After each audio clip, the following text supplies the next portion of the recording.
Hello everyone, welcome back to my YouTube channel British Related. Children, in the last three part of determiners, we have completed possessive determiners, demonstrative determiners, and articles. And now today, as I have told you, today is the last video, last classes over determiners. It is the actual means of determiners. Why this chapter is known for? That part is actually determiners and specially quantifiers. Let's see what are quantifiers. Let's come to the point.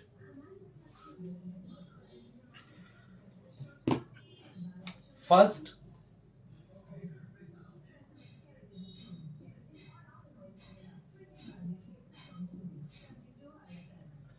quantifiers. Okay, so you must understand the uses of quantifiers. What are the uses of quantifiers?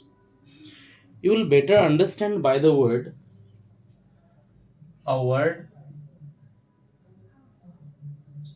of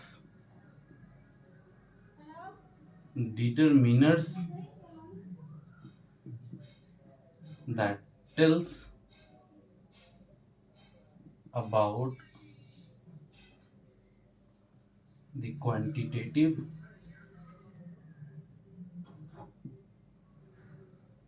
that about the quantitative quality.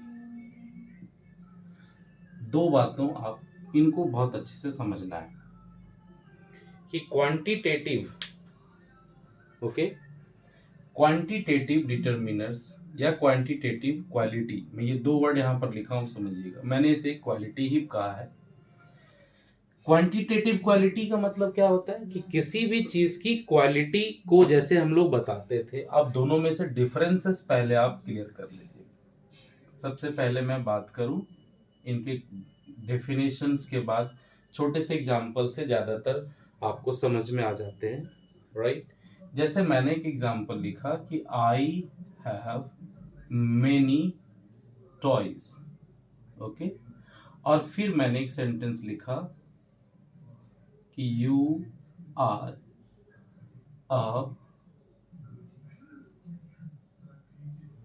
beautiful girl okay these two words are there so now here you will understand properly what are the qualitative quality and what are the qualitative quality see many it tells about what it tells about quantity beautiful it tells about what it tells about quality okay so one here you can understand these kinds of words will be a quantitative quality or quantifiers okay and the next one you can understand this is quality and that quality is called what this is called adjectives. Hmm? You should keep in your mind and this is quantity that is called actually what this is called actually quantifiers understood. Okay, clear now? Now I will make you understand how many words of quantifiers are there. So that you should understand actually the words and then I will tell you most of their uses also. Okay. So first, from very beginning, words I'm making you understand so that the words will be all done. Words of quantifiers.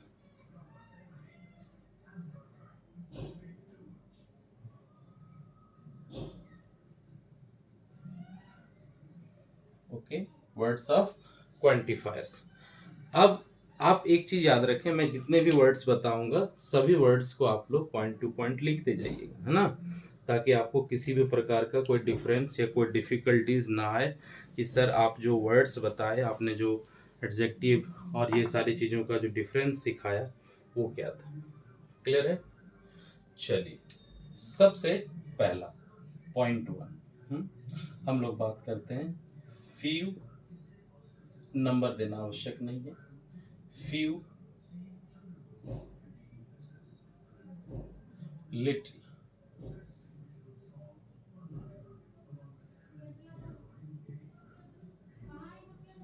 each, every,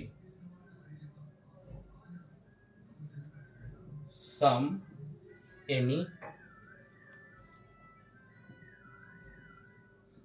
either, neither। हर एक words को आपको लिखते जाना है। Clear है ना? ध्यान रखिएगा। मच, many,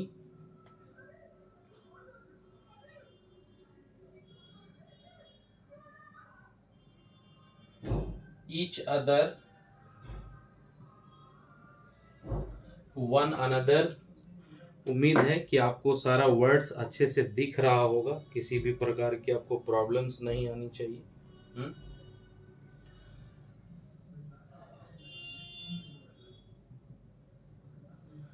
हाँ, each other, one another. Clear है? All, both, other, another. अब ये अदर, अनदर, ये जो वर्ड्स हैं इसके बारे में मैं आपको क्लियर करूंगा। दी अदर भी इसमें एक वर्ड्स होते हैं, दी अदर्स लिखाते हैं और दी अदर, यहाँ पर दोनों चीजें होती हैं, इसलिए आप लोग इसको एक एक्सेप्शन के तौर पर याद रखें। और इसमें जो बहुत सारे वर्ड्स हैं हम लोग उस पर भी बात करेंगे। होल, इंटायर, ऑल हो चुका है। होल, इंटायर, ऑल,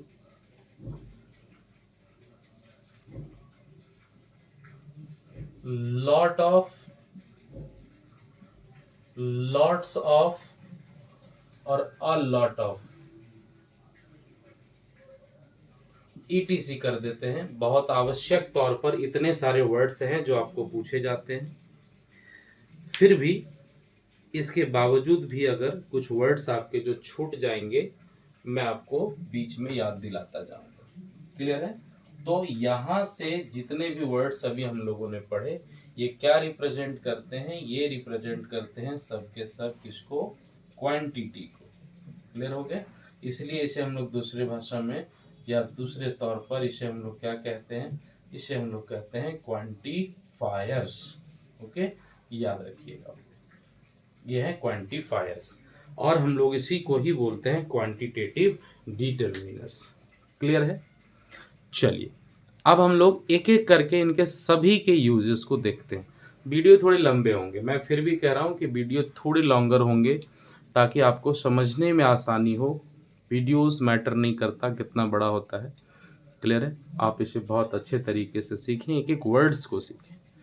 चलिए आगे आते हैं। अब हम लोग यहाँ पर जितने भी वर्ड्स हैं सबके एक एक करके उनके यूजेस को समझेंगे। थोड़ा टाइम लगेगा, आप आराम से बैठिएगा, सारे कार्य खत्म करके, बाकी कोई छोटे मोटे काम आपको डिस्टर्ब करने वाला ना हो। हाँ, ध्यान रखिएगा। चलिए, सबसे पहला जो आपका एडजेक्टिव या डिटरमिनर्स के वर्ड्स थे वो आपके थे क्या? लिटिल, और दूसरा क्या था? फ्यू। हाँ, ध्यान रखिएगा, मैं बार बार कह रहा हूं कि आपको समझने में आसानी होनी चाहिए, गलती नहीं होना चाहिए। मैं इतना डीपली आपको ले जाने का कोशिश करूंगा। क्लियर है? मेरे आंखों में कुछ पड़ गया है।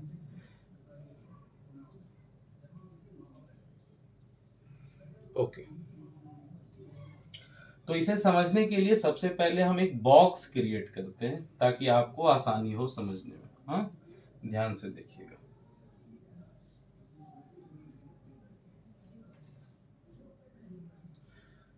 कुछ लोगों का मानना था कि सर आप छोटे छोटे इसी सारे वर्ड्स का ना एक एक वीडियो बना करके डाल दीजिए, हम सब लोग उसे आसानी से समझ जाएंगे। तो मैं छोटा छोटा वीडियो बनाकर डालूं, इससे बेहतर है कि पूरी टॉपिक एक साथ डाल देता हूँ ना। कुछ बच्चे कह रहे हैं सर मुझे लिटिल में दिक्कत है, फ्यू में दिक्कत है, ईच में, एवरी में दिक्कत है ना, तो उसे हम लोग क्लियर कर लेते हैं। अब यहाँ क्या है, यहाँ पर आप समझने की कोशिश करिएगा मैंने ऐसा क्यों किया। मैंने यहाँ लिखना है काउंटेबल नाउन, हाँ, और यहाँ लिखना है अनकाउंटेबल नाउन, क्योंकि आपको पता होना चाहिए कि नाउन का खासा संबंध है। किससे नाउन का संबंध है भाई? तो डिटरमिनर से। बगैर नाउन का डिटरमिनर हम कैसे समझेंगे? तो इन सारे चीजों को याद रखना। क्लियर हो गए? अब यहाँ पर जो इनके तीन यूजेस हैं, तीनों वर्ड्स को आप समझने की कोशिश करिएगा। अब इसे तीन पार्टिकुलर पार्ट में बांट कर देते हैं, 1, 2 and 3. One is here few, another one word is a few, and the next one is the few. Similarly, little, a little or the little. Clear हो गया? अब दोनों चीजों में ध्यान रखना है कि मैंने वर्ड्स को लगभग सेम लिखा, यहाँ few, यहाँ लिटिल, यहाँ a few, यहाँ लिटिल, ऑफ लिटिल, यहाँ द फ्यू, यहाँ द लिटिल। समझिएगा कि ये रिप्रेजेंट करते हैं किसको? अनकाउंटेबल, सॉरी काउंटेबल को। तो जो काउंटेबल होंगे ना, आप याद रखिएगा, जिसकी बात हम लोग काउंटेबल की करेंगे, ये हमेशा किस नाउन को एक्सेप्ट करेंगे? तो हमेशा ये करेंगे प्लूरल नाउन को एक्सेप्ट। हाँ, यानी कि कहीं पर लिखा रहे फ्यू, तो आप समझ जाइएगा कि फ्यू के बाद ये बॉय कोई लिखा है, मतलब ये गलत है। तो वहां क्या होना चाहिए? फ्यू के बाद जब भी लिखाएगा तो बॉयज लिखाएंगे। क्लियर है? लेकिन समझ जाइएगा कि इन वर्ड्स का यूज हम लोग कैसे करेंगे। कहीं भी कुछ भी लिखा रहे अ फ्यू स्टूडेंट, हाँ, अ फ्यू स्टूडेंट, तो ये वर्ड गलत हो गए। हम लोग इसको क्या यूटिलाइज करेंगे? हम लोग करेंगे अ फ्यू स्टूडेंट्स। हाँ, हम लोग इस तरह के वर्ड्स का खासा ख्याल रखेंगे। सबसे पहले जानकारी के तौर पर आपको ये जानना चाहिए। क्लियर हो गया? अब लिटिल और लिटिल के कितने भी फॉर्म्स हैं, उनका यूजेस हम लोग कहाँ करते हैं? तो ये करते हैं सबके सब सिंगुलर अनकाउंटेबल नाउन के तौर पर, सिंगुलर अनकाउंटेबल नाउन। हाँ, ध्यान रखिएगा। और हम लोग इसको कहाँ करेंगे? तो ये हो जाएगा हमारा प्लूरल काउंटेबल नाउन।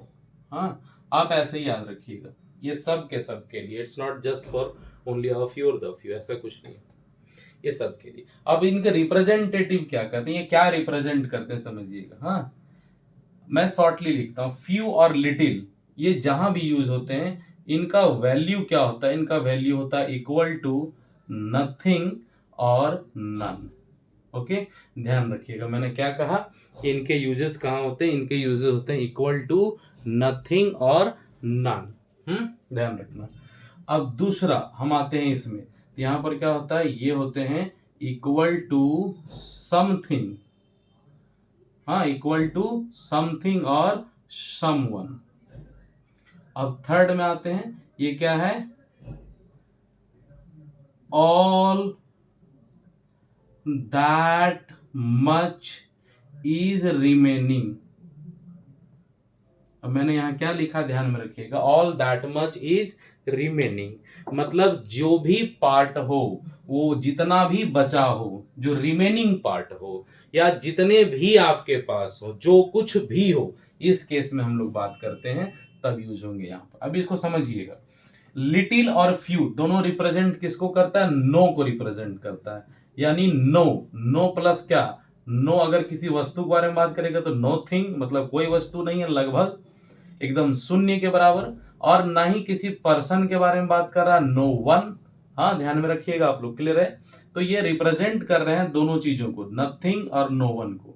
अब ये सबसे पहले आपको समझना है कि सर नो, जहां पर क्वांटिटी क्या हो? एकदम नो के बराबर हो। अब दूसरी चीज, यहां पर उसकी क्वांटिटी क्या बात करी जा रही है? सम, यानी कि सम वन या फिर समथिंग। सम का मतलब क्या होता है? थोड़े बहुत अमाउंट में होना चाहिए, कुछ बहुत होना चाहिए, या इसको आप लोग दूसरी भाषा में आप कह सकते हैं शेयरेबल ना, कि हम ऐसा हो जो हम शेयर कर सकते हैं। हाँ, और ये जो लास्ट पार्ट है, अब मैं इसको समझाने की कोशिश करता हूं। ठीक, कल हमने कहा था आपको डिटरमिनर्स पढ़ाते समय आर्टिकल में कि एक डेफिनिट पार्ट होते हैं, तो डेफिनिट पार्ट में जब हम शो करेंगे तो द का यूज होगा। आप तीनों यूज को समझिएगा। जनरली जब हमें कंपटीशन में क्वेश्चंस करे जाते हैं तो यहां से नहीं पूछे जाते हैं, मैं आपको ये भी बता दे रहा हूं। तब आपको क्या करना चाहिए, तब आपको समझना है कि सर मीनिंग क्या कर रहा है। और लिटिल और फ्यू, और या फिर आप ऑफ फ्यू और ऑफ फ्यू, फ्यू और ऑफ फ्यू में डिफरेंसेस आपको पता करना है, तो आप कैसे करेंगे। तो फ्यू और ऑफ फ्यू का डिफरेंस पता करना है, तो पहले आप देखिए कि सेंटेंस जो है वो मीनिंग यूज कर रहा है, वो क्या कर रहा है, किस हद तक कर रहा है, क्या वो शेयरेबल पार्ट को यूज कर रहा है या नॉन शेयरेबल पार्ट को यूज कर रहा है। उससे आपको क्या होगा ना, उससे आपको ज्यादा समझ में आएगा कि सर ये शेयरेबल है या नॉन शेयरेबल। अगर शेयरेबल है तो सिंपल सा आपको समझ में आ जाएगा कि यहाँ पर किस तरह के वर्ड्स का यूज करे जाएंगे। क्लियर हो गया। चलिए अब हम इनके कुछ कुछ एग्जांपल्स के थ्रू आपको हम समझाते हैं। जैसे हम लिखते हैं ना कि आई हैव डैश फ्रेंड्स, ठीक है। अब आप समझिएगा कि सर एक एग्जांपल के तौर पर आपने कहा I have a few friends, I have a few friends भी हम बोल सकते हैं। अब हमारे पास ऑप्शन है अ फ्यू भी है, हमारे पास ऑप्शन है फ्यू भी है, हमारे पास ऑप्शन है द फ्यू भी है, और एक हमारे पास ऑप्शन है मान लीजिए लिटिल। क्लियर है। ये हमारे पास चार ऑप्शन, आप समझिएगा थोड़ा, मैं ऑप्शंस को क्लियर करना सिखा रहा हूं। चार ऑप्शन है हमारे पास। तो अब इसमें से हम लोग क्या करेंगे, सबसे पहले बात करेंगे परफेक्ट ऑर्डर की। तो सबसे पहले परफेक्ट ऑर्डर का मतलब है कि जो एकदम नेगेटिव उसको खत्म कर दीजिए। तो यहाँ पर फ्रेंड्स है, तो फ्रेंड्स के मामले में जो लिटिल वर्ड का यूज किया उसको हटा देते हैं, क्योंकि फ्रेंड्स काउंटेबल है और ये लिटिल कहाँ यूज होता है, अनकाउंटेबल में, तो खत्म हो गया। क्लियर है। अब ये डेफिनिट पार्ट का यूज नहीं हो सकता है। यहाँ पर दो चीजें याद रखिएगा हमेशा, मैं आपको सिखा देता हूं एक चीज। सबसे पहले समझना है कि यहाँ पर द का यूज जो है, ये द का यूज ये कब तक नहीं होगा। हाँ, मैं आप ध्यान रखिएगा, मैं एक चीज आपको क्लियर कर दूं कि किसी भी सेंटेंस में द का यूज हम तब तक नहीं कर सकते हैं जब तक कि हमारा जो नाउन है, जैसे मान लीजिए हमने लिख दिया पेन। क्लियर। अब मैं यहाँ पर एक वर्ड डाल देता हूं द फ्यू पेन्स। हाँ, आप समझिएगा द फ्यू पेन्स के बाद अगर फुल स्टॉप है तो आप समझिएगा कि यहाँ पर द का यूज कभी भी नहीं हो सकता है। लेकिन अगर ये द फ्यू के बाद यहाँ पर कोई भी प्रकार का इंसिडेंट रहेगा, जैसे व्हाट रहे, हुज रहे, हाँ, विच रहे, दैट रहे, ऐसा कोई भी प्रकार का वर्ड यूज किया हो और इसके बाद अगर इसको कंप्लीट तरीके से इधर क्या किया हो, डिस्क्राइब किया हो, हाँ, डिस्क्राइब किया हो, तो समझ जाइएगा कि यहां पर हमको क्या लगाना है, द फ्यू का यूज करना है। क्लियर हो गया। ये चारों वर्ड्स को आप लोग ध्यान रखिएगा कि यहाँ किसी भी प्रकार का एंटीसीडेंट, मैंने कहा था आर्टिकल के चैप्टर्स में, आप देख लीजिएगा कि यहाँ अगर एंटीसीडेंट का यूज किया जाता है और इसे डिस्क्राइब किया जाता है तो ये कंप्लीटली द फ्यू का यूज होगा। जबकि यहाँ पर क्या फुल स्टॉप है, इसलिए हम यहाँ द भी नहीं जा सकते। अब बच गया हमारे पास फ्यू और अ फ्यू। तो जनरली हम लोग क्या बोलेंगे कि आई हैव नेगेटिव केस में लिखने से बेहतर है कि ये यहाँ नो लिख दिया होता, तो ये नेगेटिव नहीं लिख सकता है यहाँ पर, इसलिए हमारे पास क्या एक ही पॉजिटिव साइन, और पॉजिटिव साइन क्या है, अ फ्यू। तो हम लोग वहां पर क्या जाएंगे, अ फ्यू में जाएंगे। क्लियर है। मान लीजिए मैं कुछ कुछ और एग्जांपल्स हम लोग इसके साथ साथ डिस्क्राइब करते हैं। हाँ, चलिए मैं थोड़े एग्जांपल्स में आता हूं। एग्जांपल्स क्या कह रहे हैं, एक और सेंटेंस हम लोग लिख लेते हैं। हाँ, जैसे एक सेंटेंस लिखा हुआ है कि dash friends you had all left you alone in this situation। Clear हो गया। अब ऑप्शन में हमारे पास फ्यू, अ फ्यू और द फ्यू। क्लियर हो गए। ये तीनों चीज आप ध्यान रखिएगा, फ्यू, अ फ्यू और द फ्यू। अब समझिए थोड़ा सा, यहाँ पर मैं इसको क्लियर कर देता हूं। मैंने अभी जो कहा थोड़ी देर पहले आप सबको याद होगा, मैंने क्या कहा, देखिए कि यहाँ पर नाउन है सर, और इस नाउन को यहाँ पर क्या किया गया है, डिस्क्राइब किया गया है। तो ध्यान रखिएगा जैसे ही डिस्क्रिप्टिव नाउन का यूज हुआ हो, यानी यहाँ पर जो कुछ भी लिखा हो उसको डिस्क्राइब किया हो बगल में, तो हम ना फ्यू के बारे में जाएंगे ना ऑफ फ्यू जाएंगे, हम लोग क्या करेंगे, डायरेक्ट द फ्यू में जाएंगे। क्लियर है। अब मान लीजिए she has dash water to share only with me. Option है little, a little and the little. Okay, so these 3 words are there. तो अब हम लोग ऐसे केस में क्या करेंगे, देखिए मैंने यहाँ क्या किया, एक वर्ड ही हमको दिख जा रहा है शेयरेबल।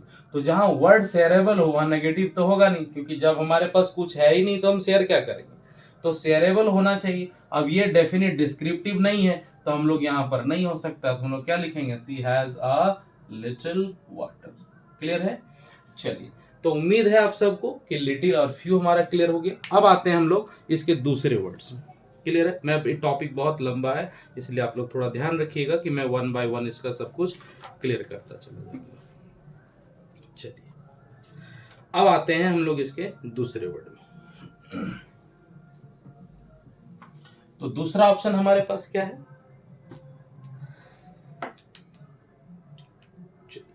दूसरा ऑप्शन कहता है आपको समझने के लिए कि एक है हमारे पास सम और एनी ना। अब हम लोग दूसरे वर्ड्स में देखेंगे सम और एनी को, थोड़ा समझना इसे भी हम लोग आसान कर लेते हैं। क्लियर हो गया? और दूसरी चीज आप लोग इसको समझिएगा कि हम लोग इसको यूज कैसे करेंगे। सम और एनी को यूज करने के लिए भी हम इसे एक फॉर्मेट में यूज करके देख सकते हैं। Some, it is used in positive sentences. ध्यान रखिएगा मैंने यहाँ क्या लिखा, positive sentences.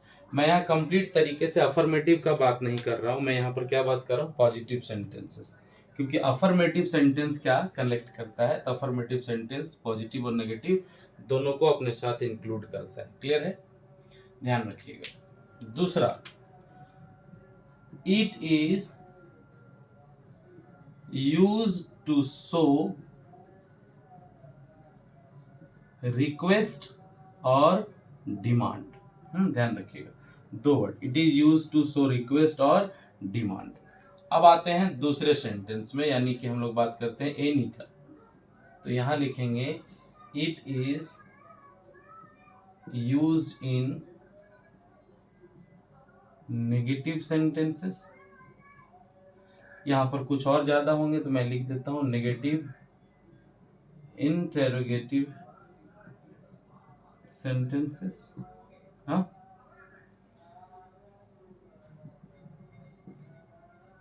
it is used to ask questions that you call what, that you call queries। okay, that you call queries। अब ये दो तरह की बातें आपको यहाँ पर ध्यान में रखने, मैंने क्या कहा कि दो तरह के यूज किए जाते हैं। हाँ, अब एक सवाल याद रखना कि यहाँ पर कोई काउंटेबल और अनकाउंटेबल का कंडीशन आपके पास ऐसा कुछ है नहीं। यानी कि अगर मैं बात करूं सम का, तो सम का यूज भी हम कर सकते हैं, काउंटेबल में भी हम कर सकते हैं, हाँ, और अनकाउंटेबल वर्ड्स के साथ भी हो सकता है। क्लियर हो गया? ठीक इसी तरह एनी का यूज भी हम कर सकते हैं काउंटेबल में और अनकाउंटेबल में। तो ये काउंटेबल अनकाउंटेबल नाउन का तो कोई बात ही नहीं रहा, आप ये मत समझिएगा। इसलिए क्योंकि जब हम कभी एग्जाम्पल लिखते हैं तो हम यहाँ पर टेंस्ड हो जाते हैं, हम लोगों को समझ में नहीं आता है कि हम इसको यूज कैसे करें। क्लियर है? फॉर एग्जाम्पल, एग्जाम्पल्स की बात करते हैं। एक सेंटेंस लिखा है कि I don't have dash water. अब आपके पास ऑप्शन है सम और ऑप्शन है आपके पास एनी। क्लियर है? ध्यान रखिएगा, पहला सेंटेंस है I don't have dash water और ऑप्शन है क्या आपके पास, सम और एनी। अब दिमाग में आपका चल रहा होगा कि सर हम इसमें यूज किस सेंटेंस को करते हैं। तो पहली बात तो ये कि यहाँ पर नेगेटिव है। हाँ, वाटर के दिमाग में तो चल रहा है, वाटर तो हम काउंट नहीं कर सकते, तो पॉजिटिवली हम लोग, बहुत लोग तो वो सम मार देंगे। पर इसको ध्यान में समझिएगा कि मैंने सेंटेंस नेगेटिव डाला और नेगेटिव में सम आ नहीं सकता, तो यहाँ पर क्या लगेगा, एनी का यूज करेंगे। क्लियर हो गया? हम जब भी कोई भी सेंटेंस को पूछेंगे तो हमारे पास ऑप्शन क्लियर होने चाहिए, हम कैसे उसको बनाते हैं, है ना। चलिए मैं कुछ कुछ और एग्जांपल्स देता हूँ।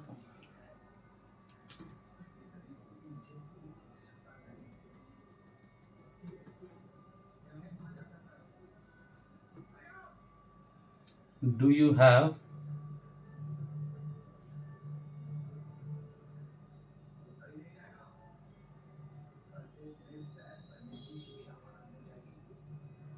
एक simple sentence, do you have dash thing for me, यहाँ पर सम है और ऑप्शन में एनी भी है।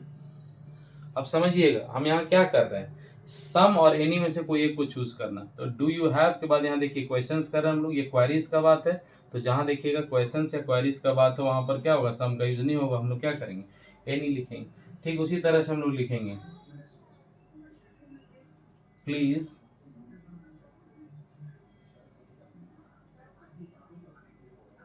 वाटर। अब यहाँ पर सेम ऑप्शन है हमारे पास, सम और any. Please give me dash water, तो हम लोग यहाँ पर वाटर को क्या कर रहे हैं, गिव, मतलब हम लोग सिंपल क्या कर रहे हैं, डिमांड कर रहे हैं। तो डिमांड के केस में हमारे पास क्या आएगा, सम आएगा। तो यहाँ पर हम लोग यूज क्या करेंगे, सम करेंगे। यानी कि आप ये दो चीजें अगर आप याद कर लेते हैं तो सम और एनी का टेंशन आपका खत्म हो जाता है। क्लियर हो गया। चलिए अब हम लोग आते हैं नेक्स्ट वर्ड्स में। चलिए हम लोग नेक्स्ट वर्ड को फॉलो करते हैं, देखते हैं नेक्स्ट वर्ड।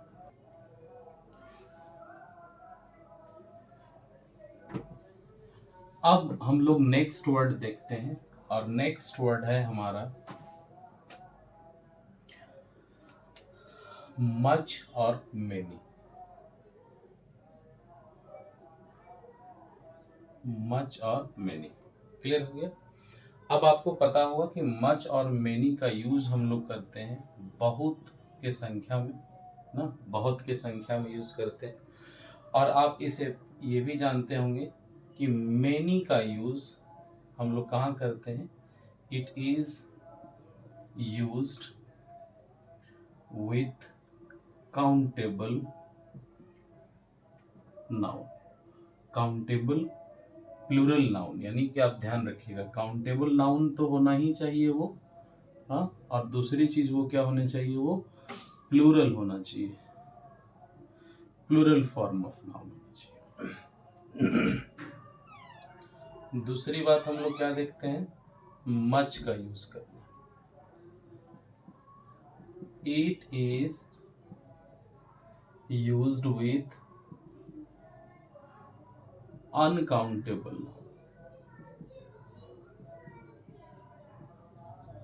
अनकाउंटेबल नाउन, हाँ, हालांकि हम यहाँ मच प्लूरल लिखे हैं तो यहाँ हम सिंगुलर नहीं कर सकते, इस बात का आप ध्यान रखिएगा कि ऐसा नहीं कि सर हम यहाँ ना सिंगुलर नाउन लिख दिए। क्लियर है, आप समझिएगा।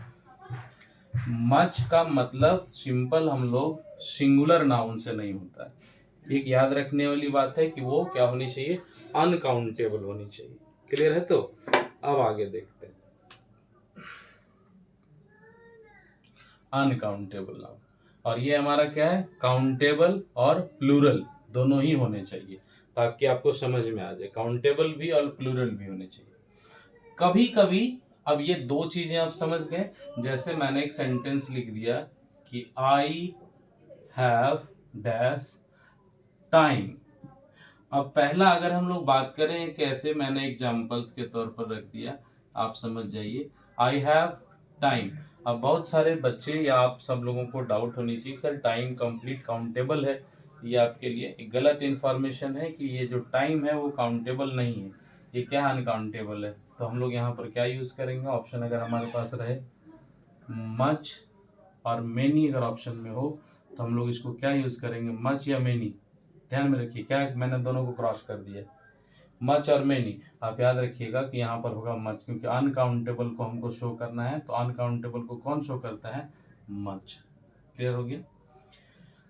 सेंटेंस के तौर पर हम लोग लिखेंगे सी हैज डैश ऑप्शंस। अब ऑप्शंस की बात करेंगे तो ऑप्शंस क्या है, काउंटेबल है ऑब्वियसली। यहाँ देखिएगा कि प्लूरल लिखा हुआ है सर, तो प्लूरल के केस में हमारे पास क्या यूज होगा, यहाँ पर मेनी यूज होगा। ये दो चीजें तो बड़े साधारण है जो हम लोग जानते हैं कि सर मच और मेनी का यूज होगा। लेकिन यहाँ पर प्रॉब्लम वाली बात ये आएगी जब इसे हम ना थोड़े से कंडीशनल फॉर्मेट में देखेंगे। कंडीशनल फॉर्मेट क्या होता है, कंडीशनल फॉर्मेट की अगर हम लोग बात करें, जैसे फॉर एग्जांपल अगर मैं कहूं आपको समझने के लिए कि एक सेंटेंस दिया हुआ था, एग्जाम में पूछा हुआ था, many a student dash been punished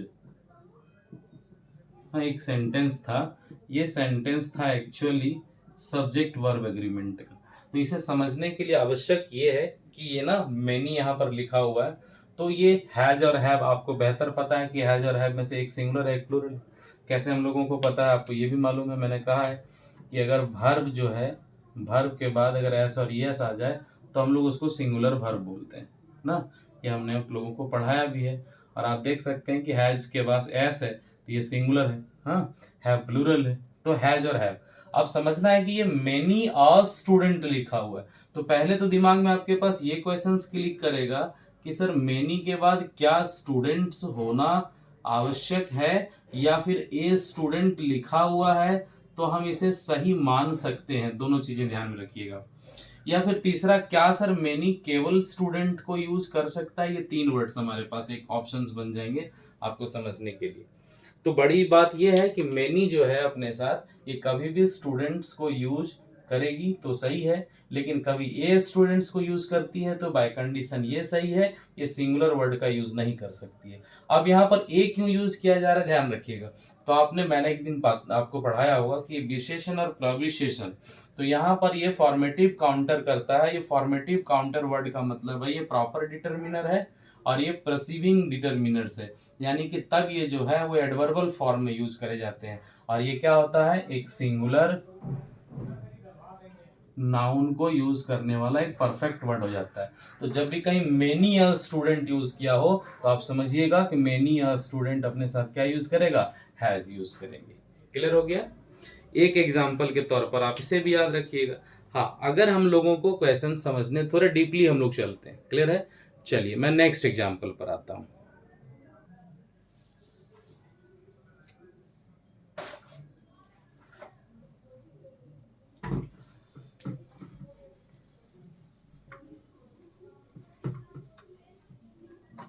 See, there is a sentence, much plus many. अगर ये कभी किसी एडजेक्टिव यानी कि किसी क्वालिटी को यूज करता हो ना, आप ध्यान में रखिएगा, आपके एग्जाम में से क्वेश्चंस आ सकते हैं कि मच और मेनी क्या कभी कोई क्वालिटी को एग्जैक्ट यूज कर सकता है। जैसे आई हैव मच मेनी ऑप्शंस। हाँ, ध्यान रखिएगा, आई हैव मच मेनी ऑप्शंस। अब ये आपके पास एक सेंटेंस है समझने के लिए। हाँ, तो दो चीजें आपको पता होनी चाहिए कि क्या सर यहाँ पर अगर ये मेनी और मच दोनों यूज किए गए हैं तो क्या ऐसे सेंटेंसेस सही होंगे। तो ध्यान रखना है कि नहीं सही होंगे। क्यों? क्योंकि मच का यूज जहां किया जाता है अगर उसके बाद कभी किसी एडजेक्टिव का यूज किया गया हो, हाँ, तो ये हमेशा कंपैरेटिव डिग्री के फॉर्म में यूज होंगे। क्लियर हो गया, कहाँ यूज होंगे, कंपैरेटिव डिग्री के फॉर्म में। यानी मेनी है तो मेनी और मच, ये दोनों के कंपैरेटिव डिग्री क्या होते हैं, तो दोनों के कंपैरेटिव डिग्री होते हैं मोर और सुपरलेटिव डिग्री होते हैं मोस्ट। अर्थात कि ये सेंटेंस अगर हमें सही लिखना हो तो हम इसको सही करने के लिए क्या करेंगे, I have much many options नहीं, I have much more options. Clear हो गया। जैसे he is much more smart than you. अब एक सेंटेंस है देखिए, तो he is much more smart than you. अब यहाँ आपको समझना है कि ये आपको ये डिग्री कंप्लीट तरीके से याद रखनी है। मच तो हमारा सही है, लेकिन ये मोर स्मार्ट है, क्या ये आउटर सिलेबल है, नहीं है, आउटर सिलेबल नहीं है, तो मच मोर स्मार्ट अलग से यूज नहीं होगा, तो ये स्मार्ट के बदले क्या हो जाएगा, स्मार्टर हो जाएगा। आप सेंटेंस सही हो गया। क्लियर है। तो डेफिनेटली बहुत ज्यादा परेशान करने वाला टॉपिक तो आपका ये था नहीं। चलिए अब हम लोग आते हैं दूसरे डिटर्मिनर्स के फॉर्म में। ओके, दूसरे वर्ड्स को हम लोग देखते हैं।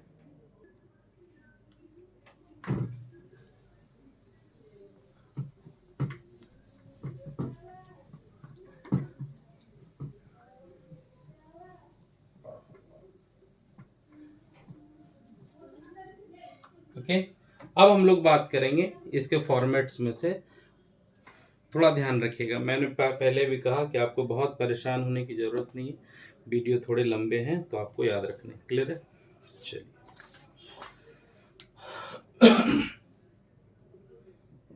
एक सिंगल वर्ड है ऑल, लेकिन इसके ना बहुत ज़्यादा मतलब हो जाते हैं, तो आपको समझना है। हालांकि कई बार आप जब पढ़ाई कर रहे होते हैं तो ऑल, हाँ, होल और एक वर्ड है इंटायर, ये तीनों वर्ड्स में से आप बहुत ज़्यादा कंफ्यूज फील करते हैं कि हमें यूज़ कहाँ करना है इसको। ठीक है, पहले मैं इन तीनों वर्ड्स को समझा दूं आपको, फिर आप क्लियर हो जाएंगे, हम लोग आगे टॉपिक में बात करेंगे। ऑल, होल और इंटायर, हाँ, ध्यान रखिएगा। अगर आप मान लीजिए कि आपके पास 4 ब्रेड्स हैं, हाँ? कितने हैं? 4 है, या 4 पीसेस ऑफ ब्रेड है, सिंपल समझिएगा। तो हम इसे क्या कहेंगे, ध्यान रखिएगा थोड़ा समझने के लिए। ठीक, इस अमाउंट को समझना है। ये तीनों क्या करता है ना, तीनों डिफरेंसेस ऑफ अमाउंट बताते हैं, डिफरेंसेस ऑफ अमाउंट को शो करते हैं ये तीनों। क्लियर है? जैसे आपको मैं कई सारे एग्जांपल्स दे देता हूं। पहले इंटायर की बात कर लेते हैं।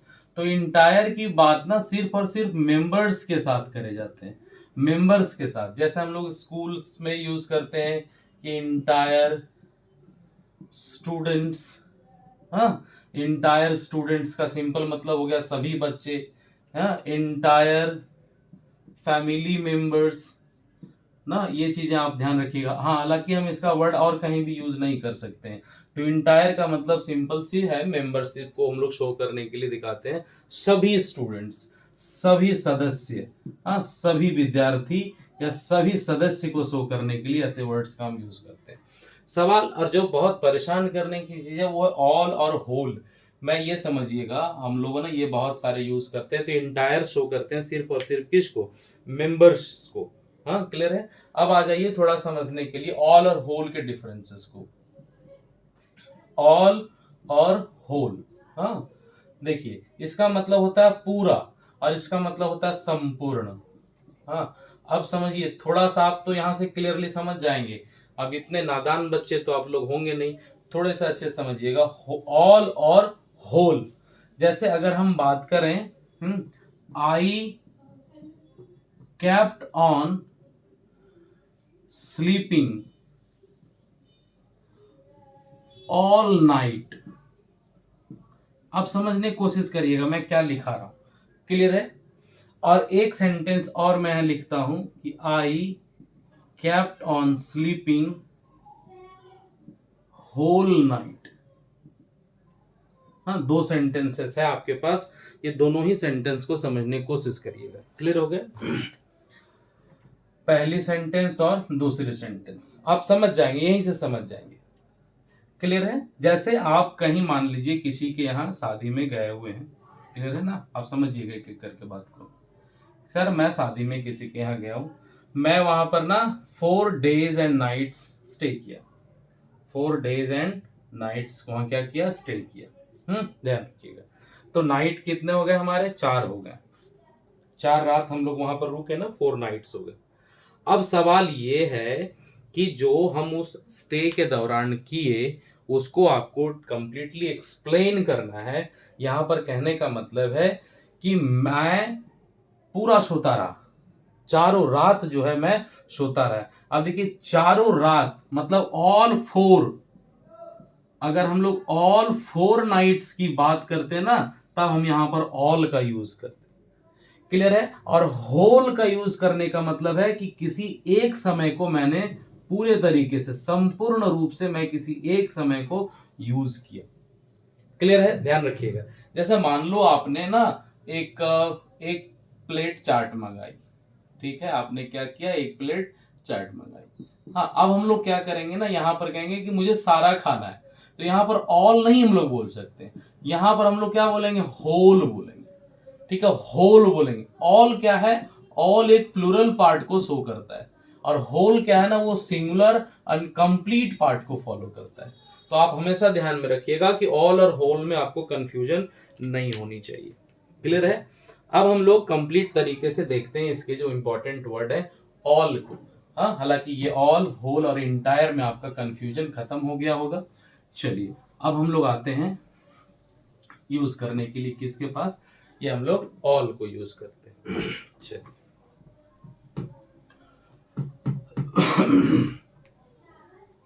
उम्मीद है आप सबको क्लासेस समझ में आ रहे होंगे। हाँ चलिए, ऑल को ना शुरुआत ही करते हैं, मैं करता हूं एक सेंटेंस के साथ। एक सेंटेंस आप सभी सुनते होंगे, ऑल इज वेल। ये गाना बड़ा पॉपुलर था, थ्री इडियट मूवी का, ऑल इज वेल। और मैं कहूं ऑल आर वेल ना, आप यहीं से समझ जाएंगे, एक एक चीज करके हम लोग समझते चले जाते हैं ताकि आपको आसानी हो। तो ऑल इज वेल होंगे या ऑल आर वेल होंगे, आपको क्लियर पता होना चाहिए, ऑल इज वेल या ऑल आर वेल। अब इसको जानने से पहले हमको क्या जानना पड़ेगा, हमको जानना पड़ेगा द कंडीशन ऑफ ऑल। ये दोनों के कंडीशन हमको जानने पड़ेंगे कि इसकी एक्चुअल कंडीशन क्या है, राइट।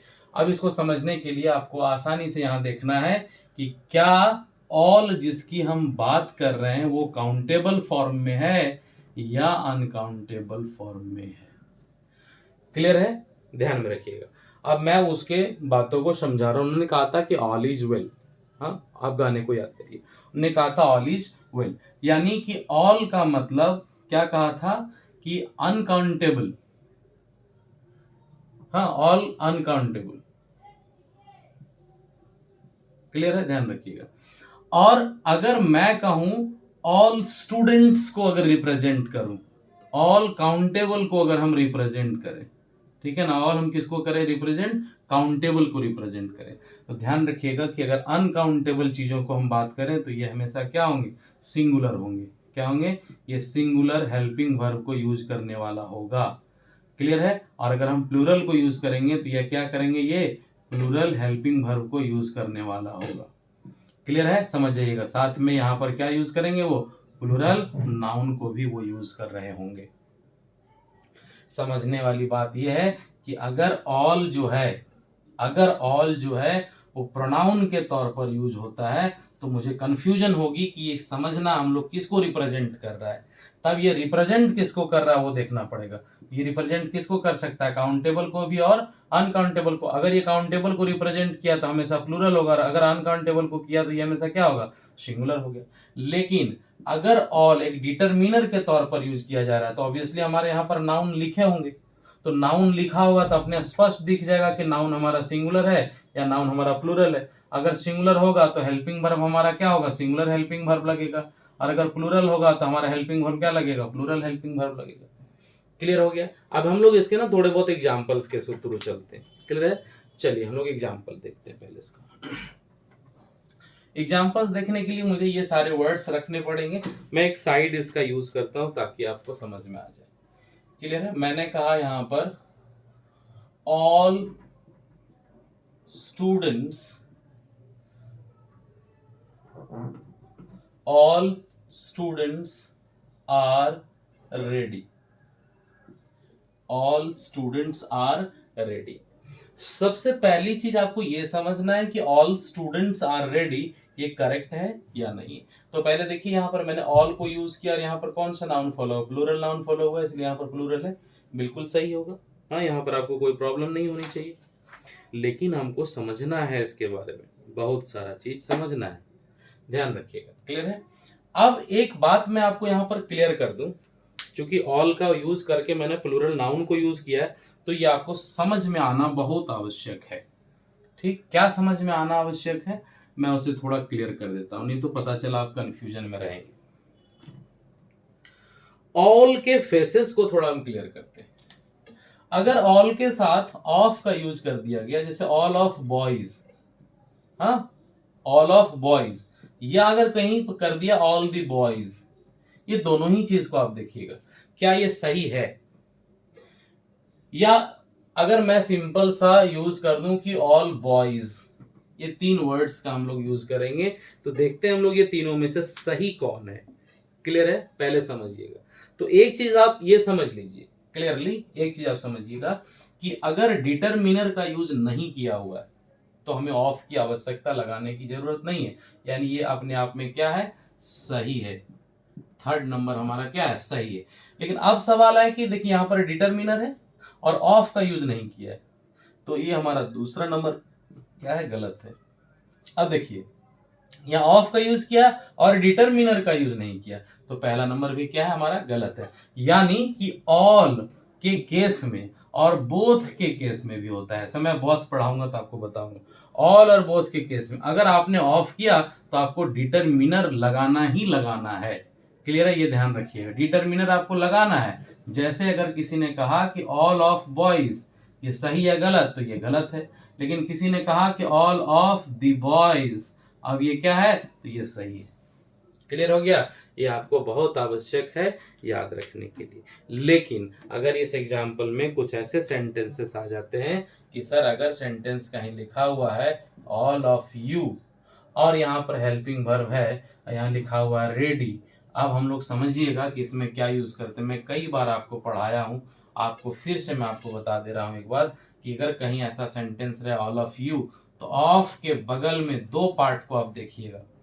क्लियर है, हमेशा याद रखिएगा, ऑफ के पार्ट में दोनों को देखिएगा। मैं थोड़ा ऐसे डिटेल में बताता हूँ, बोर्ड को क्लियर कर लेता हूँ ताकि आपको समझने में आसानी हो। हाँ, मेरा बोर्ड छोटा है तो बहुत कम टॉपिक यूज करे जाते हैं, बार बार मुझे क्लीन करना पड़ता है।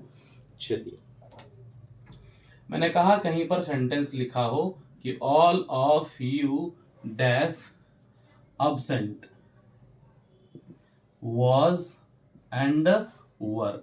अब ये दो हमारे पास ऑप्शन है, एक है was और एक है ऑप्शन में वर। तो पहले तो ये समझिए कि क्या यहाँ जो हेल्पिंग वर्ब है वो इसके अनुसार से यूज होगा या इसके अनुसार से यूज होगा। पहले तो आपको ये सीखना है, सबसे आवश्यक। आपको मैं इसको समझाने के लिए ना एक चीज क्लियर कर देता हूँ, ये कभी भी आपको टेंशन नहीं देगा। इधर ऑफ के आसपास दोनों तरफ, अब मान लीजिए कि एक यहाँ पर भी एक यहाँ पर भी कुछ ना कुछ यूज होगा। क्लियर है, तो यहां समझिएगा बच्चा आप लोग क्लियरली कि सर अगर यहां पर क्वालिटी ऑफ नाउन्स हो, ठीक, इधर तो हमको पता है कि हमेशा प्लूरल ही होगा, तो क्वालिटी ऑफ नाउन्स हो तो फर्क नहीं पड़ता कि यहां पर हमारा नाउन जो है वो सिंगुलर है या प्लूरल, हमको इससे कोई मतलब नहीं है। क्यों, क्योंकि ये जो क्वालिटी है ना, ध्यान रखिएगा, ये जो क्वालिटी है हमेशा हेल्पिंग वर्ब इस क्वालिटी के अनुसार आएगा। क्लियर है, अकॉर्डिंग टू क्वालिटी आएगा।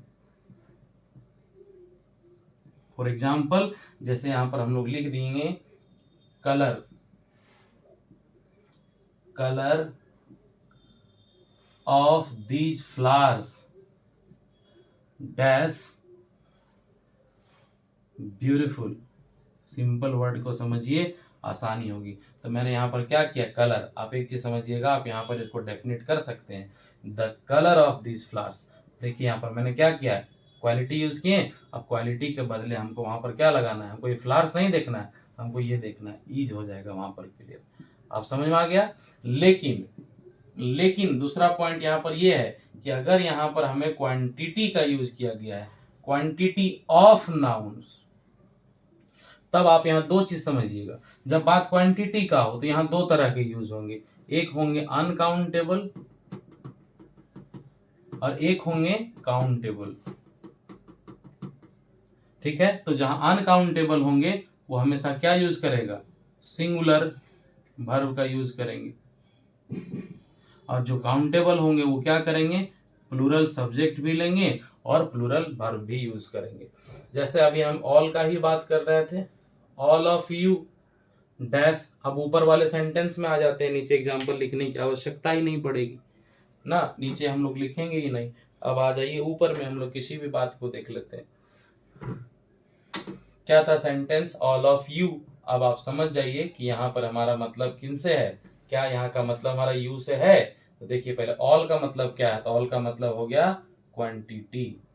हाँ, क्वांटिटी हो गया, तो ये क्वालिटी वाली फॉलो तो करेंगे नहीं, इसलिए हम लोग यहाँ से, तो यहाँ दोनों में से देखिए यहाँ से कोई मतलब नहीं है। अब आ गए हम लोग बात किस में, यू में। ऑल की बात करते हैं हम लोग, कहाँ आ गए, यू में। अब यू सिंगुलर है या प्लूरल, तो ऑब्वियसली है प्लूरल, तो यहाँ पर क्या लगेगा, वर का यूज करेंगे। क्लियर हो गया, ऑल के केसेस में भी आपको इतना समझ में आ गया होगा, सब क्लियर हो गए होंगे। अब चलते हैं हम लोग नेक्स्ट वर्ड के साथ, नेक्स्ट ऑफ डिटर्मिनर्स के साथ। चलिए, नेक्स्ट वर्ड का हम लोग यूज करते हैं अब ईच और एवरी का। क्लियर है, ध्यान से समझिएगा, ईच एंड एवरी। अब ये समझना बहुत ही आसान है, हाँ ध्यान रखिएगा, बहुत ही आसान है इसको समझना। अब ईच और एवरी ये दोनों रिप्रेजेंट किसको करते हैं? हर एक को या फिर प्रत्येक को रिप्रेजेंट करते हैं। हाँ, हर एक को और फिर प्रत्येक को रिप्रेजेंट करते हैं। अब इसमें सबसे बहुत इंपॉर्टेंट बात यह है कि ईच और एवरी, ईच जो वर्ड है ना, ये ईच रिप्रेजेंट करते हैं किसको? किसी टू को। और एवरी जो वर्ड है ये रिप्रेजेंट करते हैं किसको? मोर देन टू को ना। दोनों चीजों को आप ध्यान में रखिएगा कि मैंने क्या कहा, एक रिप्रेजेंट करते हैं टू को और एक रिप्रेजेंट करते हैं मोर देन टू को। लेकिन दोनों बाय यूज क्या होते हैं? बाय यूजेस दोनों क्या होते हैं? दोनों के दोंगले by uses they are singular. आप ये ध्यान रखिएगा कि by uses they are singular. जैसे पहले हम इसको क्लियर कर देते हैं कि कहीं लिखा हो ईच स्टूडेंट और कहीं लिखा हो ईच स्टूडेंट्स, तो पहले आपको समझना है कि सर ईच जो है वो कभी भी प्लूरल को यूज नहीं कर सकता है। यानी इस केस में हम लोग क्या करेंगे? इस केस में हम लोग मानेंगे ये जो प्लूरल वर्ड है वो क्या है? गलत है। पहला केस ये हो गया। दूसरा केस हम लोग समझते हैं, केस नंबर 2। अब लिखा हुआ है कि each of students, each of students, और कहीं लिखा हुआ है ईच ऑफ द स्टूडेंट्स। हाँ, दोनों ध्यान में रखिएगा। एक्यूरेसी को लेकर अगर हम लोग चले, तब मैंने क्या कहा, अगर ऑफ का यूज होगा तो डिटरमिनर्स का यूज होगा, इसलिए यहां पर ये वाला फॉलो करना हमारे लिए क्या है? हमारे लिए ये गलत है। तो करेक्ट क्या होगा? Each of the students. दो चीजें हमारे लिए समझ में आ गई। पॉइंट नंबर 3 की अगर हम लोग बात करते हैं, इसके बाद अगर हम लोग बात करें तो एवरी, हाँ यहां देखिएगा लिखा हुआ आएगा एवरी स्टूडेंट और एक जगह लिखा हुआ रहेगा एवरी स्टूडेंट्स। तो समझिएगा कि एवरी स्टूडेंट सही है, एवरी स्टूडेंट्स क्या है हमारा? गलत है। लेकिन लिखा रहे कहीं एवरी ऑफ द स्टूडेंट्स और कहीं लिखा रहे एवरी ऑफ स्टूडेंट्स। तो ध्यान रखना है कि एवरी किसी भी केस में ऑफ या डिटरमिनर्स का यूज नहीं करता है। क्लियर हो गया आप लोगों के लिए इतना? अब सवाल है, एक और प्रॉब्लम्स इसमें आते हैं जनरली जो बच्चों को कभी कभी कंफ्यूज करता है, और वो क्या कंफ्यूजन होता है ये भी मैं आपको क्लियर कर देता हूं। कभी कभी ऐसे होते हैं कि ये दोनों ही वर्ड एक साथ आ जाते हैं ना, जैसे लिखा रहता है ईच एंड एवरी स्टूडेंट्स। हाँ, अब आप इसको 5वां पॉइंट क्लियर कर लीजिए, पहला, दूसरा, तीसरा, चौथा, 5वां। ईच एंड एवरी स्टूडेंट्स और यहां लिखा रहेगा each and every student. Clear है? ध्यान रखिए, ईच और एवरी अलग अलग भी मिलकर अगर जुड़ा रहे तो एक चीज हमने आपको बहुत पहले सिखाया था, शायद आपको याद होगा या नहीं, एंड और एंड में फर्क होता है ना। तो जनरली ये एंड लिखने का मतलब है कि वो कंपाउंड वर्ड है। क्या है वो? कंपाउंड है, और वो हमेशा कंपाउंड क्या होता है? सिंगुलर होता है ना। चिल्ड्रन ध्यान रखिएगा। तो यहाँ पर क्या लिखा है देखिए, ईच एंड एवरी, इसलिए यहाँ पर प्लूरल का यूज नहीं होगा, क्या होगा? सिंगुलर का यूज होगा। अब ये जहां पे कि यूज होंगे तो हमेशा क्या यूज होंगे? ये सिंगुलर यूज होंगे। हम लोग इनके प्लूरल वर्ड्स के प्रति ध्यान नहीं देंगे। क्लियर हो गया? तो ये सब के सब यूजेस आपको क्लियर में याद रखने हैं। अब कहीं मान लीजिए आपको सेंटेंसेस लिखना है, क्लियर है? कोई भी एक सेंटेंस हम लोग लेकर के चलेंगे। फॉर एग्जाम्पल मैं आपको एक चीज बता देता हूं ताकि आपको समझने में याद आ जाए। आप किसी एक का भी एग्जाम्पल उठा करके पढ़िएगा, आपके लिए डाउट क्लियर हो जाएगा। हाँ, जैसे एग्जाम्पल है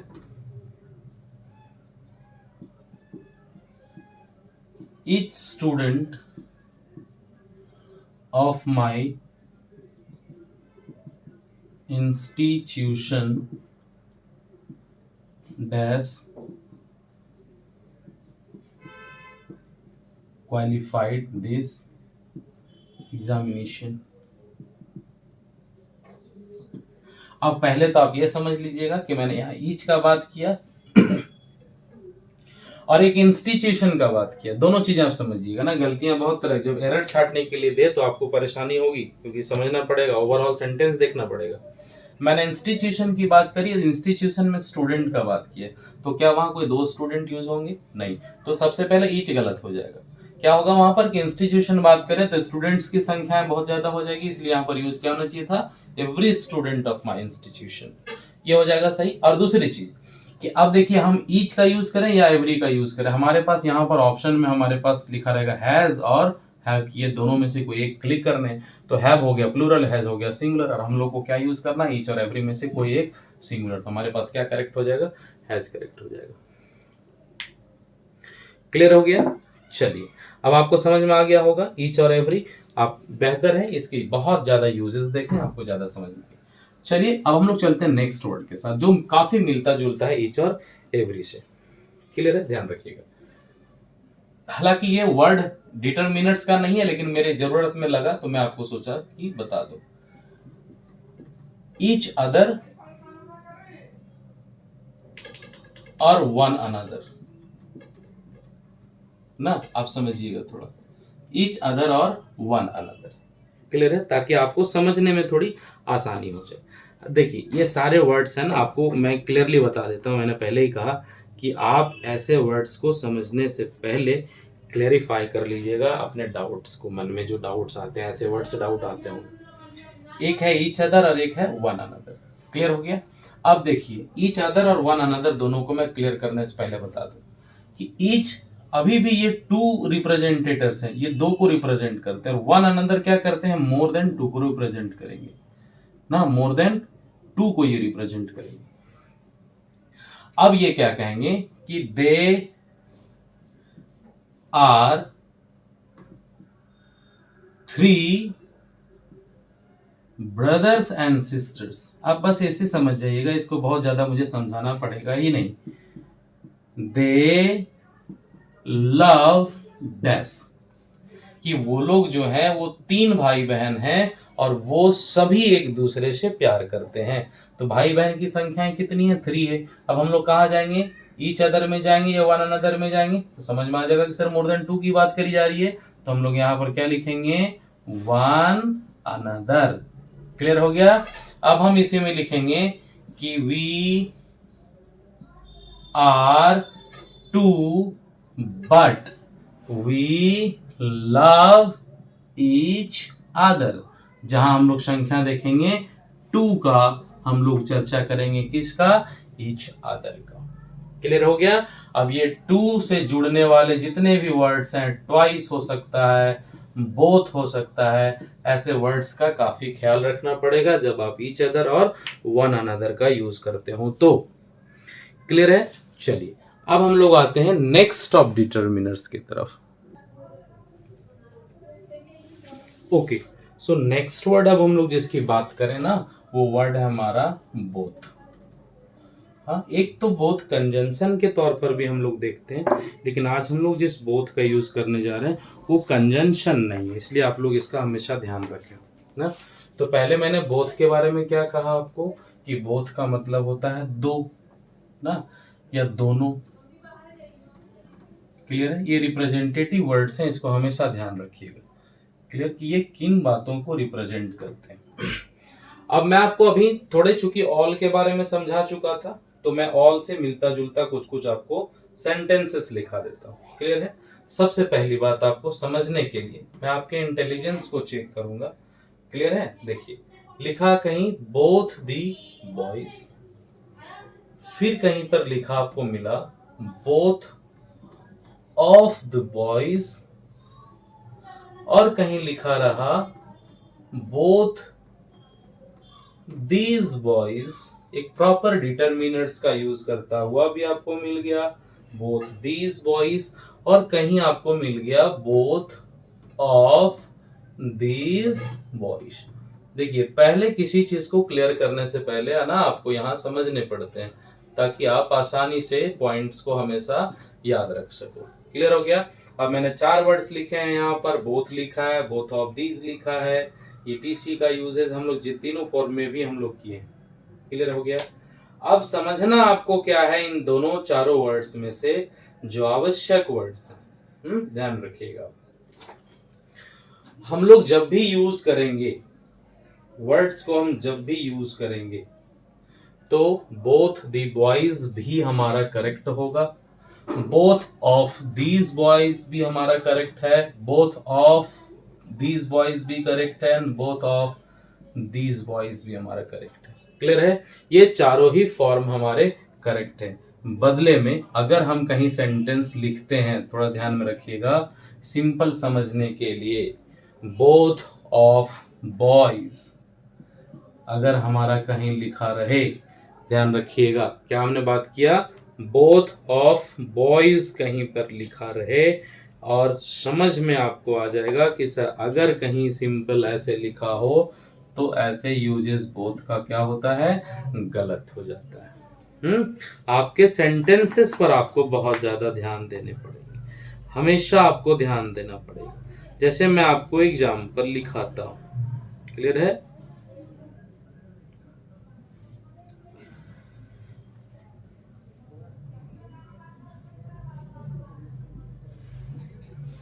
Example. The principal called both of us.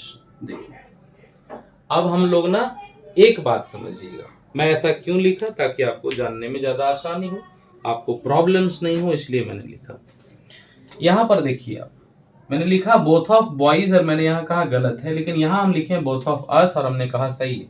समझिएगा क्यों, क्योंकि ये क्या है, एक नाउन का फ्रेम है, इसलिए ये डायरेक्ट यूज नहीं कर सकता है, लेकिन ये क्या है, एक प्रोनाउन का डायरेक्ट यूज फ्रेम है, इसलिए ऑफ के बाद ये यूज कर सकता है। क्लियर हो गया? लेकिन अगर हम यहां पर सेंटेंस लिख दें कि the principal called both of students, अब यहां अगर हम करें तो ये क्या हो जाएगा, हमारा गलत हो जाएगा। अब ये गलत क्यों हो जाएगा, क्योंकि हमने बात क्या किया, बोथ ऑफ स्टूडेंट्स, और ये देखिए स्टूडेंट्स हमारा क्या होगा, ऑफ है तो डिटर्मिनर आवश्यक है, तो ये करेक्ट हो जाएगा हमारा क्या, both of the students. Clear हो गया? समझ में आ जाएगा। और बोथ का यूज हम जब कभी करते हैं तो वो हमेशा क्या होता है, ध्यान रखिएगा, ये सब के सब कंडीशंस हमेशा क्या होंगे, प्लूरल होंगे, और आपको बेसिक बोथ के बारे में पता है। चलिए अब हम लोग आते हैं इसमें यूज करने के लिए एक बहुत कंफ्यूजिंग, मोस्ट कंफ्यूजिंग, बहुत ज्यादा कंफ्यूज करने वाले वर्ड्स हैं, और वो है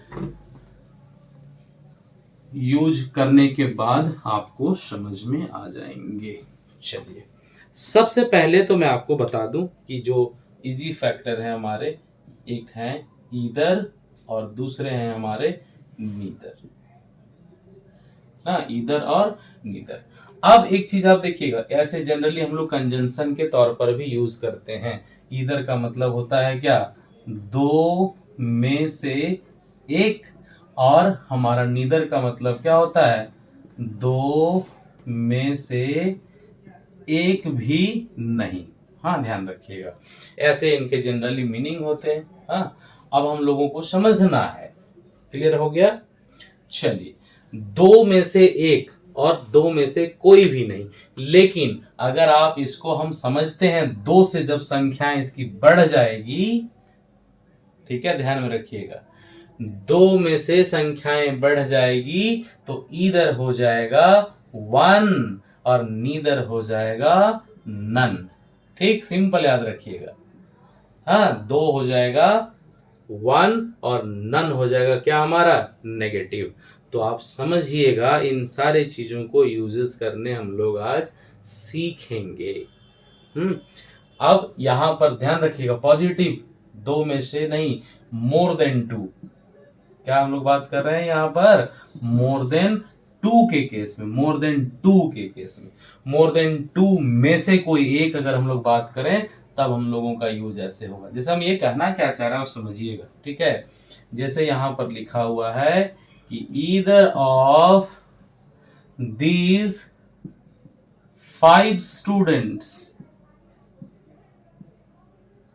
हैव टेकन योर पेन। अब मेरे सेंटेंस को समझने की कोशिश करिएगा कि हम यहाँ क्या लिखाना चाहते हैं। मैंने कहा कि either of these 5 children have taken your pen. आप समझ जाएंगे, यहीं से आप समझ जाएंगे। पूरे गलत हो सकते हैं सेंटेंस, लेकिन आपको सारा ठीक करने हैं। सबसे पहला चीज आप देखिएगा यहाँ क्या लिखा हुआ है सर हमारा, समझने के लिए ना। अब ईदर की बात करी जाए, स्टूडेंट्स की संख्याएं हैं कितनी, 5। तो क्या ये 2 वाले फॉलो होंगे या मोर देन 2 वाले फॉलो होंगे, तो मोर देन 2 वाले फॉलो हो जाएंगे यहाँ पर। तो मोर देन 2 फॉलो होने का मतलब ईदर और नीदर से है नहीं, तो ईदर का पॉजिटिव क्या था, 1 था, इसलिए हम लोग सबसे पहले यहाँ ईदर के जगह में क्या लगाएंगे, 1 लगाएंगे। अब हो गया 1 of these 5 students, 1 of these 5 students. अब संख्याएं कितनी है, 1, और ये हम लोगों को जनरली यहां पर लेकर के जा रहा है कि 1 of these 5 students has taken my pen. इनमें से किसी एक बच्चे ने मेरा पेन क्या किया है, लिया है। देखिएगा ध्यान में, डायरेक्ट सब्जेक्ट हम लोग किसको रिप्रेजेंट कर रहे हैं, 1 को रिप्रेजेंट कर रहे हैं। क्लियर हो गया। तो आपको समझना पड़ेगा। हाँ, जैसे एक सेंटेंस लिखा हुआ है, while coming home I saw a dead body. I saw a dead body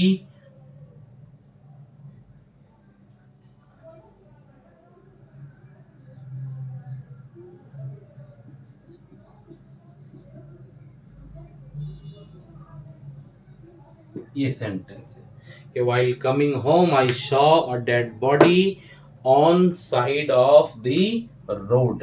आप ध्यान रखिएगा, रोड होते हैं, रोड ऐसे होते हैं, तो रोड के साइड कितने हो गए, S1 और ये S2 हो गए, मतलब 2 साइड हो गए, एक साइड ये है और एक साइड ये है। तो ऑब्वियस सा चीज पता चल गया आपको कि रोड के 2 साइड होते हैं। तो 2 साइड में पॉजिटिवली यहाँ पर हम लोग क्या करेंगे, ईदर करेंगे, और यही सेंटेंस नेगेटिव होता तो नीदर कर देते, तो हम लोग यहाँ पर क्या यूज करेंगे, ईदर करेंगे। आपको एग्जाम में बहुत ज्यादा ध्यान रखना है कि while coming home I saw a dead body on either side of the road. अब ये देखिएगा समझने के लिए कि यहाँ पर मैंने साइड का यूज किया। अगर ये वर्ड साइड्स लिखा होता ना, अगर ये साइड्स होता तो यहाँ पर इधर ना होकर के बोथ भी हो सकता था कि मैंने दोनों साइड में एक एक डेड बॉडी देख लिया। क्लियर है। तो आप थोड़ा ध्यान रखिएगा कि यहाँ पर ये जो वर्ड है वो क्या है, सिंगुलर है या प्लूरल है। दूसरी चीज यहाँ देखना, ये पॉजिटिव है या नेगेटिव है। अगर हम लोग नेगेटिव वर्ड का यूज करेंगे तो इधर की जगह नीदर आ जाएगा। अगर हम लोग साइड्स को बढ़ा देते हैं तो हम लोग जनरली वर्ड्स को हम लोग फॉलो करने के लिए इधर और नीदर के बदले यहाँ पर वन साइड और नन साइड भी हो सकता है। क्लियर हो गया। अब मल्टीपल चॉइस में हम लोग जाएंगे तो ऑल साइड या मेनी साइड्स का भी हम लोग बात कर सकते हैं। तो यहाँ पर आपको इसको भी यूज में ध्यान में रखना है। बेसिकली आपको एडजेक्टिव्स को फॉलो करने के लिए, डिटरमिनर्स को फॉलो करने के लिए इतने सारे वर्ड्स को आपको यूज करने हैं। देखिए जनरली वर्ड्स बहुत सारे होते हैं, आपको समझना पड़ेगा, उनमें यूजेस करने के टेक्निक्स आपको पता करने पड़ेंगे, है ना। जब आप ज्यादा वर्ड्स को फॉलो करेंगे तो आपको ज्यादा चीजें समझ में आएगी।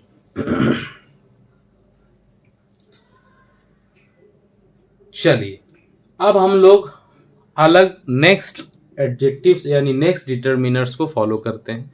ऑलरेडी हमारे वीडियोस बहुत लंबे हो चुके हैं, पर ये हम लोग लास्ट डिटरमिनर्स को देखेंगे, फिर हम आपके डाउट्स को क्लियर करेंगे अपने क्वेश्चन सेट्स में। लास्ट वर्ड हम लोग जो देखेंगे इसमें, है ना, हम लोग लास्ट वर्ड में फॉलो करेंगे डिटरमिनर्स। वैसे बहुत सारे वर्ड्स हैं, बट आप जितनी ज्यादा इसमें डिटेल में जाएंगे आपको उतनी ज्यादा समझ में आएंगी चीजें। हाँ, तो हम लोग लास्ट वर्ड देखते हैं, lots of, a lot of. हाँ क्लियर है। आपको ज्यादा से ज्यादा वर्ड्स को आपको फॉलो करने। क्लियर है। Lots of, a lot of, मैंने 3 वर्ड्स कहा था, और ये तीसरा वर्ड क्या था आप लोग बता सकते हैं। हम लोग इसको यूज करने के लिए फॉलो करते हैं बहुत ज्यादा मात्रा में, प्लेंटली। चलिए अब देखिए यूजेस, बेसिकली ये ना बाय मीनिंग कोई डिफरेंस होते नहीं है इन दोनों में। हाँ, प्लेंटी ऑफ हम लोग यूज करते हैं कभी कभी अमाउंट को शो करने के लिए, हमारे पास अलग तरीके से यूज हो जाते हैं। जैसे अगर मान लीजिए एक सेंटेंस लिखा है सिंपल सा, आपको मैं डायरेक्ट प्रैक्टिस करा देता हूं।